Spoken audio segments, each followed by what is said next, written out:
In this tutorial, we're going to cover access modifiers. So I'll get started by right-clicking the default package, selecting New Class, and I'll call this class Access Modifiers, and click Finish. You've already seen examples of access modifiers.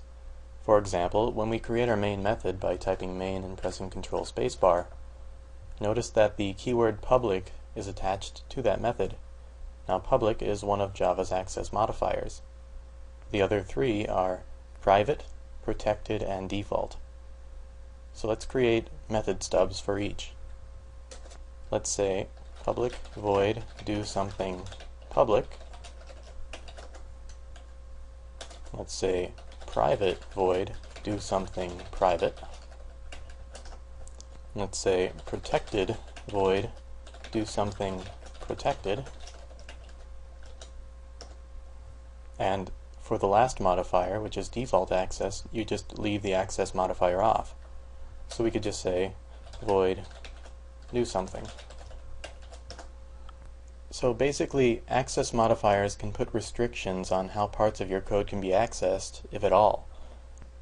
Because our do something public method has public visibility, it can be accessed anywhere in our program so long as we have an object of type access modifiers to call it from.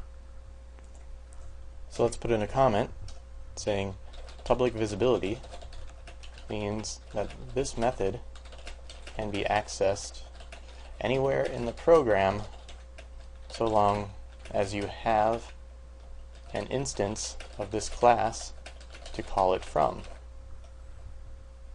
And I'm going to break that into 2 lines. Now what about our do something private method? This one has the access modifier private. Well, what private means is that this method is not visible outside of this class, so no other parts of your program can access it. So to put in a comment for that, we could say private visibility means that this method can't be accessed anywhere other than inside of this class. Now the other 2 modifiers, protected and default, you won't be able to fully understand until we cover packages and inheritance. But we'll put what restrictions they impose in a comment anyways.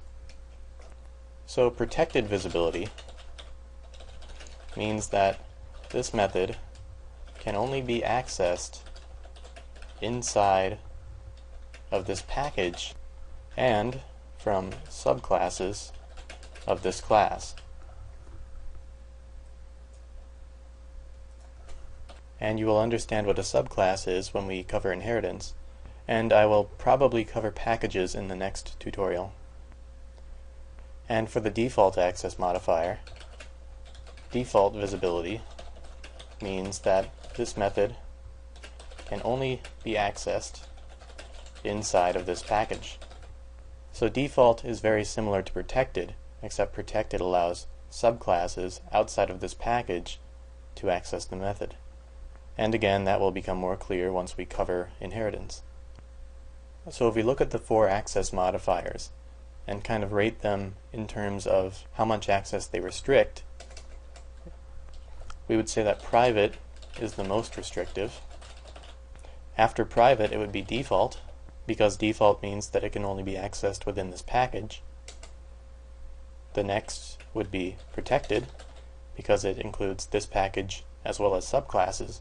And finally, it would be public, which means that anything that has a reference to an object can call the method through that reference.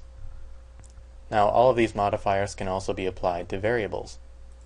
For example, we can say private int x and public int y, as well as protected and default. Now, generally speaking, you want to keep everything as private as possible. And if you recall, in a previous tutorial, we created methods called getters and setters, which allowed us to get the values of and change the values of our variables. Whenever you use getters and setters, your variables should probably be private. You could make the case to make them protected or default, but they certainly should not be public. So that's about all I want to say about access modifiers for now. And once again, we'll revisit this and show examples once we've covered packages and inheritance. For now, just know that in general, you should try to make methods, and certainly variables, as private as possible. This helps to both make your program more secure and to simplify the interfaces for your objects. Thanks for watching.